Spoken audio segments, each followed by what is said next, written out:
What's going on, everybody? Welcome back. FantasyTeamAdvisors.com, bringing home the bacon MLB DFS video. It is Sunday edition. It is August 3rd. We are back with another video. If you're new to the channel, stick around. Check all of the chapters we have going on because we do things a little bit differently. We're going to go through all the games on the main slate and the afternoon slate. We're ready to rock and roll. We also try to have giveaways every single day. Here's how you can win. You got to like this video. You got to be a subscriber to this channel, and you got to leave a comment on this video. You do all of that, and this video gets a minimum of 50 likes. You will have a shot at a free week of FTA+. Now, that is a week of all sports. So today we have MLB and NASCAR.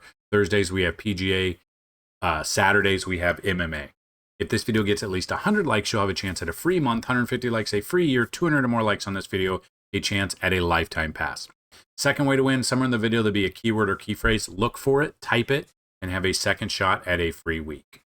So what we're going to do is we're going to have see who the winners from yesterday, or winner, depending on what it is. You guys absolutely killed it with the views, with the likes, with the clicking. So if you want to help out the channel a lot, all you got to do, click the video, type in there, share it, watch it multiple times to help out the watch time. It helps out so much you guys do not even understand. Over 1,200 likes, over 50 comments, over 120 likes. So, for 1,200 views, not likes. So the winner, now, even if the keyword is in this first one, this is only for having over 100 likes. So DWD congratulations. This might be the first time you've won. I think this is the first time we've had winners multiple times. I'm very excited for all of you guys. So all you got to do is email me dfshelp1@gmail.com and let me know you are the 82 video likes winner.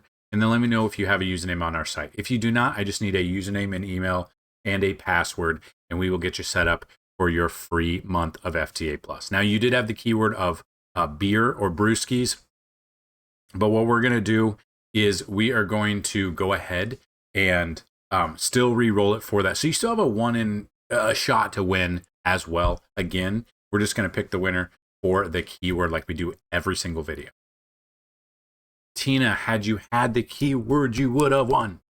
This is why I tell you, do your video or do your comment, but make sure you have the keyword in those comments. So the keyword winner is William Fasanella. Congratulations to both of you. William, you know the exact drill. Email me subject line what keyword winner of today, and then your keyword or your username on the site. So what we're going to do is we are going to use Outlier. You can use them down below. The link is down below. You can check everything out for $10 a week under the MLB tab. That gets you MLB and NASCAR for today, NFL in a little over a month. We're very excited about that. PGA on Thursdays and MMA on Saturdays. So we do have two early games that we're not going to cover. We got the Astros and the Red Sox, and the Dodgers and the Rays is what we've got going on. So we're going to look at the ballpark factors right now. So real quick, going over ballpark factors, some chances for home runs. It's hot and humid in the Midwest. We've got a ton of chances. The biggest chances for home runs, Steinbrenner Field, the Dodgers at the Tampa Bay Rays, which is the minor league stadium for the Yankees. The next one up would be Sutter Health Park, Arizona at the Athletics, which is another minor league ballpark. Citizens Bank Park, Detroit at Philly is 24% chance. Coors Field is actually lower. It's the lowest with positive, but it's Pittsburgh at Colorado. The wind is blowing in. It is hot and humid. Has a 22% chance of home runs in that game. So what we're going to do is we're going to go pitcher on each team. We're going to look at them, and then we're going to look at like top 3 to top 5 batters that we like from each team in each game. After that, we've already done 10,000 simulations in the background. We're going to give you our matchup tool through 10,000 sims, all of the batters that have a 10 out of 10 matchup rating. After that, we're going to do our pitches be crazy, and then followed by that, we're going to do our Makin bacon bets. So looking at this, Milwaukee at Washington, we got Jacob Misiorowski versus Brad Lord. Misiorowski comes in. The only problem with him, like I do like him, they have not let him go deep into these games recently for whatever reason. His pitch counts anywhere between 64 to 80. The 4 innings against the Cubs, he only gave up 2 earned runs, had 80 pitches, 2 walks, 7 Ks. Like his strikeouts are there. He's got some great strikeout stuff. It just depends if they're going to let him go. On DraftKings, we're looking for basically 20 to 30 fantasy points per pitcher, 40 to 50 on Fanduel for your one pitcher there. So I do love Misiorowski here.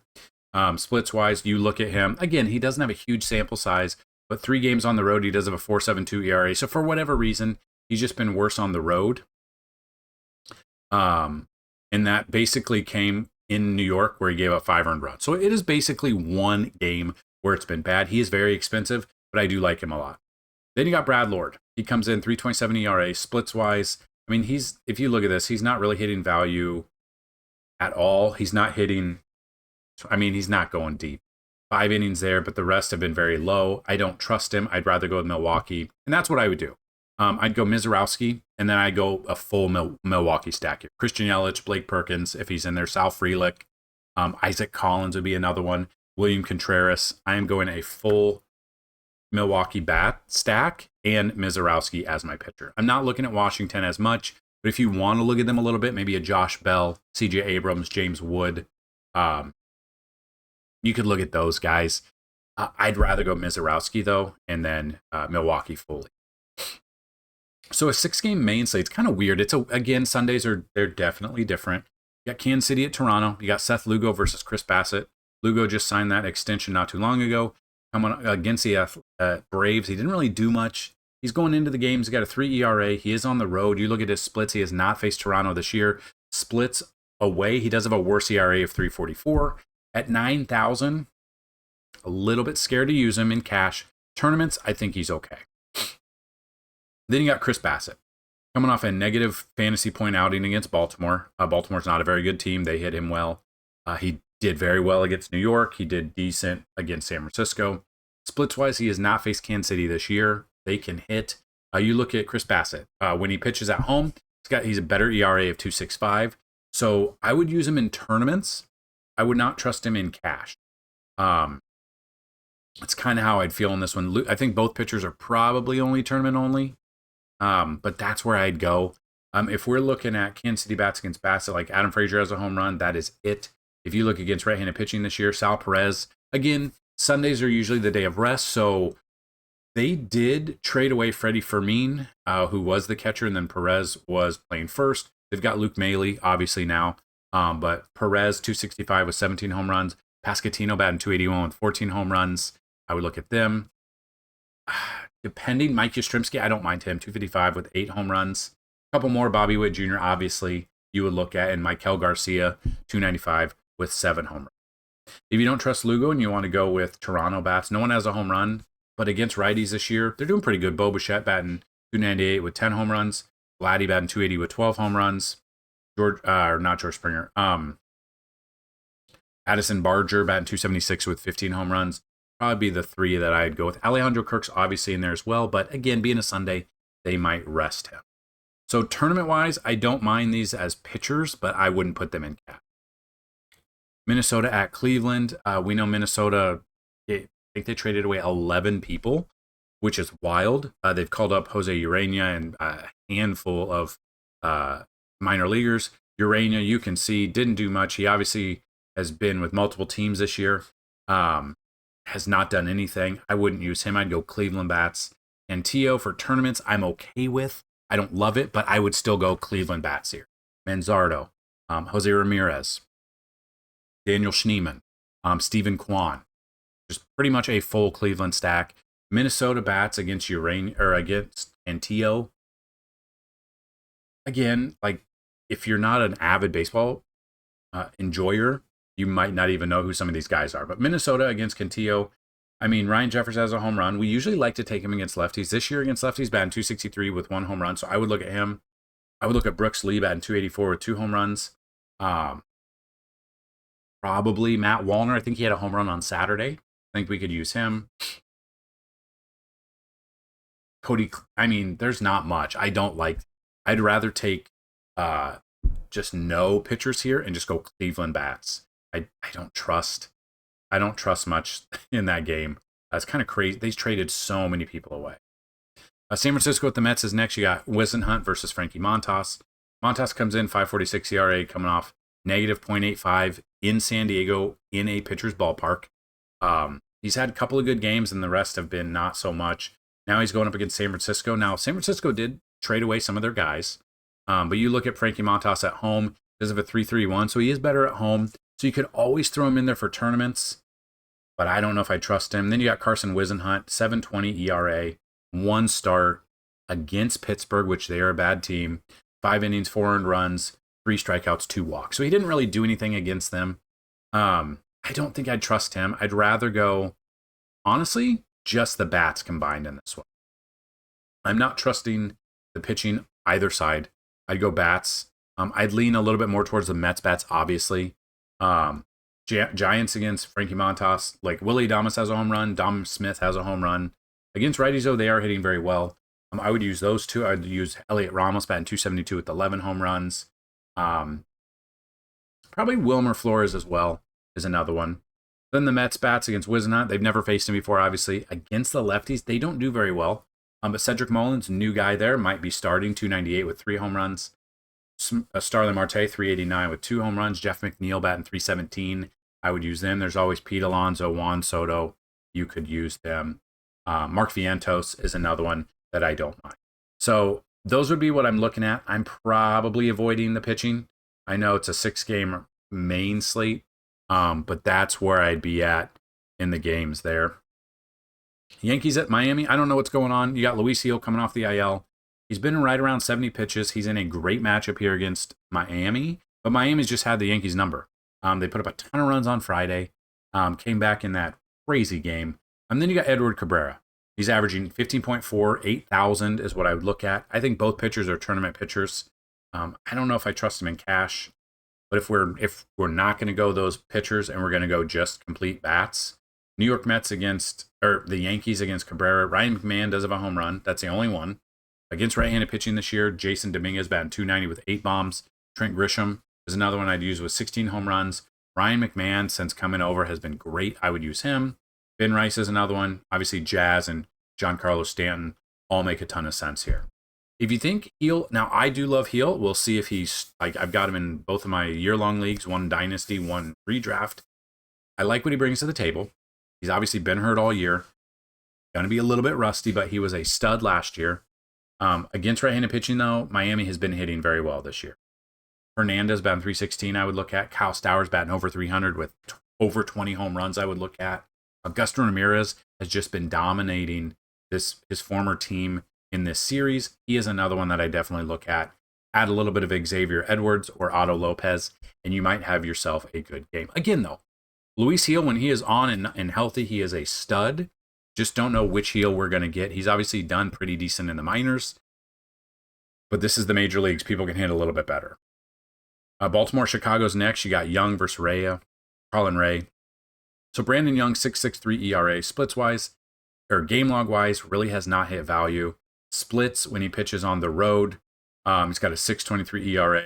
He's gone 6 innings one time. The rest has been, except for once, has been under 5 innings. I don't trust him. It's in Chicago. Colin Ray, on the other hand, 4.25 ERA. Coming off his worst start, or a bad start, minus 0.4 against Milwaukee. Milwaukee's obviously a really good team. Splits-wise, when Colin Ray pitches at home, he does about 4.33 ERA. I'm probably avoiding the pitching in this one. I'm going the bats, both sides. Right off the top that I know that I would use for the Cubs. They've never seen Brandon Young before, but I would be looking at Michael Busch. I would be looking at Pete Crow Armstrong, Kyle Tucker, Seiya Suzuki, Ian Happ, and probably Carson Kelly today, depending if Carson Kelly's starting. Baltimore against Ray. No, Tyler O'Neill does have a home run.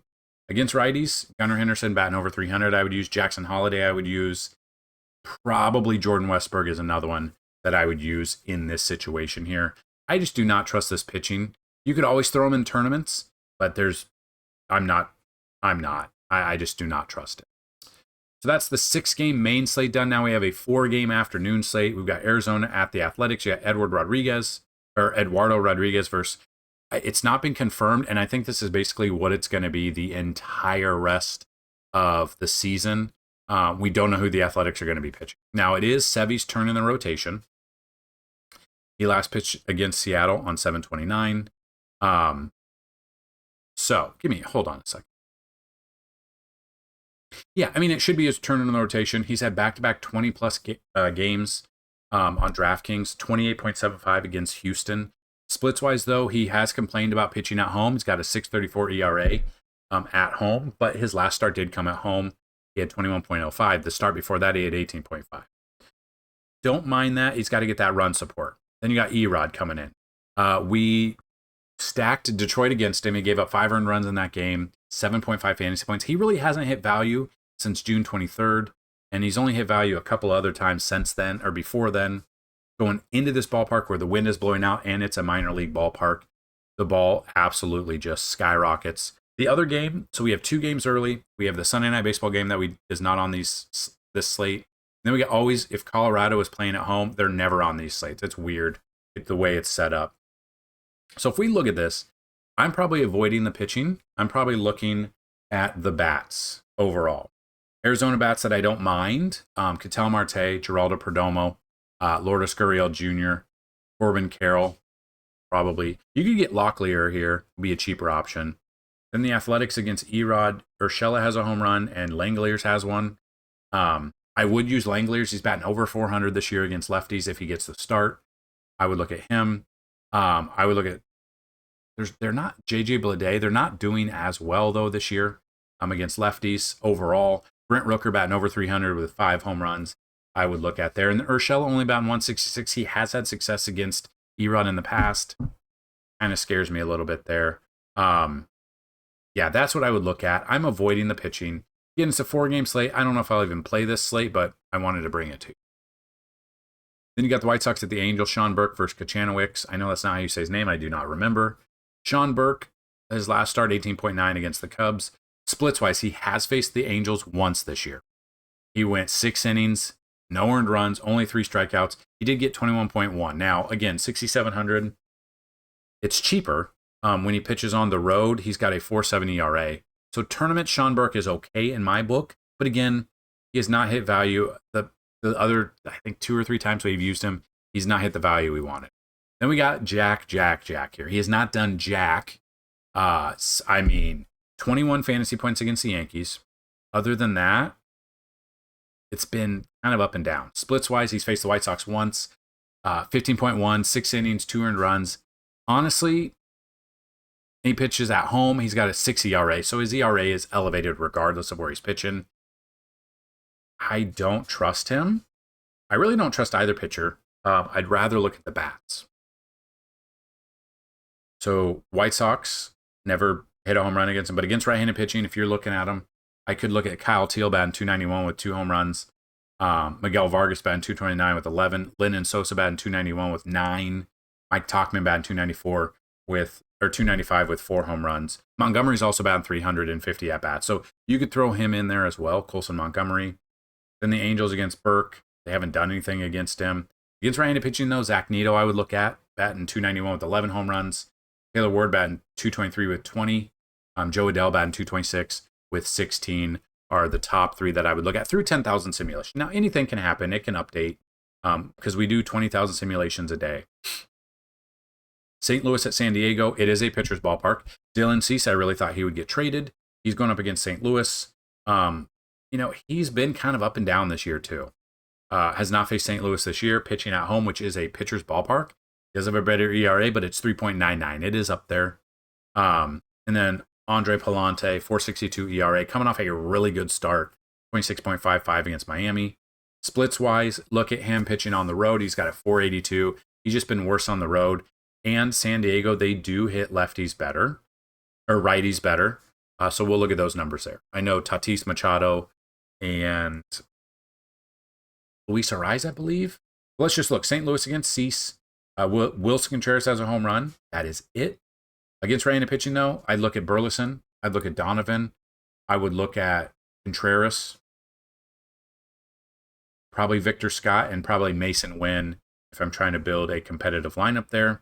San Diego against Palante, like Ryan O'Hearn does have a home run. He is now the starter. So Gavin Sheets, who's been dominant this year, Gavin Sheets, who's batting 249 with 15 home runs, 242 with 14 of those 15 against righties, is on the bench. I would look at Ryan O'Hearn. I would look at Manny Machado. I would look at Tatis. I would look at Luis Ariz. And a 5th one for a full stack here. Probably Ramon Laureano. He should be starting in the outfield as well. So that's where I would say that's where I'm going to go. Probably avoiding the pitching. And then the final game on the day that we're going to talk about, Texas at Seattle. You got DeGrom versus Logan Evans. Now, DeGrom was supposed to pitch on Saturday. He did not. Pushed it to today. I would look at DeGrom here. And then I would probably look at Texas bats overall is where I'd go in this game. DeGrom, I love DeGrom here. Texas bats against Logan Evans.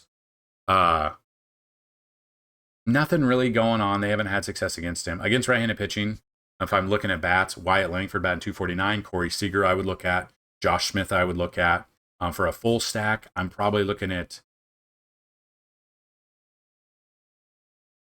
That might be... I mean, Adolis Garcia is another one you could look at. You could also look at Kyle Higashioka or Jonah Heim, depending on who is catching there. If you want to go against Jacob deGrom because he is so expensive and everyone's going to be on him, and you want to go Seattle bats, Mitch Garver is 2 for 2 with 2 home runs. Jorge Polanco has a home run as well. Against right-handed pitching, J.P. Crawford batting 288 with 5 home runs. Eugenio Suarez batting 272 with 25 home runs. Dominic Canzone batting 304 with 6 home runs. I don't mind those guys. Obviously, Josh Naylor almost batting 300 with 9 home runs is another one that I would look. But I really love Jacob deGrom in this game. So there you have it. That is the main slate and the afternoon slate done. We are now going to go over our matchup tool. So these are all the batters today that have a 10 out of 10 matchup rating so far. Now these are through 10,000 sim. A lot of them are Pittsburgh. We didn't even cover that game because it's in the middle, but this is for sports betting. You could use these for sports betting. O'Neill Cruz is 1. Number 2 is Andrew McCutchen. 3 is Bobby Witt Jr. 4 is Spencer Horwitz. 5 is Tommy Pham. 6 is Jared Triolo. 7 is Andrew Benintendi. 8 is Michael Garcia. 9 is Miguel Vargas. 10, Luis Robert. 11, Kyle Schwarber. 12, Juan Soto. 13, Corey Seager. 14, Kyle Tucker. 15, Bryce Harper. 16, Pete Alonso. 17, Jose Ramirez. 18, Francisco Lindor. 19, Brandon Nimmo. 20, Lennon Sosa. 21, Starling Marte. 22, Kyle Manzardo. 23, Gunnar Henderson. 24, Adolis Garcia. 25, Wyatt Langford. 26, Vladdy Guerrero. 27, Josh Smith. 28, Brett Beatty. And 29, Mark Vientos. So the record of 38, still unbreakable. So now we're looking at pitches be crazy. So what this is these are the bottom 5 teams that strike out the most against the 5 pitchers that are going against them. I don't necessarily agree with all of these in order, so we'll kind of talk about it. But Sean Burke at the Angels, Angels strike out 9.68 times per game, 9.58 at home. Number 2 is Mitch Keller at Colorado. Colorado strikes out 9.61 times per game, 9.09 at home. Number 3 is Framber Valdez at Boston. Boston strikes out 9.03 times per game, 7.89 at home. Number 4 is Jacob deGrom at Seattle. Seattle strikes out 8.86 times per game, 8.91 at home. And number 5 is Edward Cabrera versus the Yankees. The Yankees strike out 8.78 times per game, 9.46 on the road. Before we get to our Makin Bacon segment, the keyword of the day is popsicles because of my awesome, amazing polo that my wife got me. And then we are going to do Makin Bacon. So these are batters we think could get you 1+ hit, 1+ RBI, 2+ bases. Like you could use these for a plethora. These are batters we think are in great matchups through 10,000 simulation. Number 1 is Brian Reynolds. 2 is Jeremy Pena. 3 is Andrew McCutchen. 4 is Spencer Horwitz. 5 is Bobby Witt Jr. 6 is Jared Triolo. 7 is Luis Ariz. 8 is Andrew Vaughn. 9 is Carlos Correa. 10 is Lennon Sosa. 11 is Luis Robert. 12, Michael Garcia. 13, O'Neill Cruz. And 14 is Bryce Harper versus Charlie Morton. I'm assuming they are the Sunday Night Baseball game. Yeah, why wouldn't Philly be Sunday Night Baseball game? Anyway, so now we have the pitches, the pitchers we're looking at, and the targets of strikeouts that I would look at. Dylan Cease, if you can find a line for 6 or 7+ strikeouts, I would look at. Christopher Sanchez, 6 or 7+ strikeouts. Jacob deGrom, 7 or 8+ strikeouts, I do not mind. Number 4 is Framber Valdez versus the Red Sox, 6+ strikeouts. Next up is Edward Cabrera against the Yankees, 5 or 6+ strikeouts I would try to target. And then finally, Jacob Mizorowski against the Washington Nationals, 5 to 6+ strikeouts is the target I would look at. See if your book has those. You may even bump it up to 7 strikeouts. The thing is, they've been pulling Mizorowski very early in these games. If he can't get those strikeouts in the first 4 innings, probably going to be kind of tough to find those strikeouts there. So that's what I've got for this Sunday video. If you guys have any questions, get those down below. The free Discord is down below as well. I ask a question in the season-long football channel there if you guys would be interested in a weekly $5 entry on DraftKings for fantasy football instead of a year-long league. Top 3 will be paid out every week. And then at the end of the year, the top 3 accumulated points, the top one will get a lifetime pass to FantasyTeamAdvisors.com. The second place will get a yearly pass, and the third place will get a monthly pass as well. So that's what I've got. If you have any questions, get those either down below. You can always email me, dfshelp1@gmail.com, or you can ask us in the support channel over in the Discord. Good luck today. Hopefully you guys had success over the weekend. Hopefully you did great DFS or sports betting. Let's continue to rock and roll. Please like these videos, subscribe, and share them so everyone can see them and we can help you out. The more you guys share, like, and watch time on these, the more we're able to bring the information as much as we possibly can, because it helps out the channel, because the money from the ads goes back into the channel. So that's what I've got. Have a fantastic Sunday. Good luck. And as always, bring up some bacon. Peace.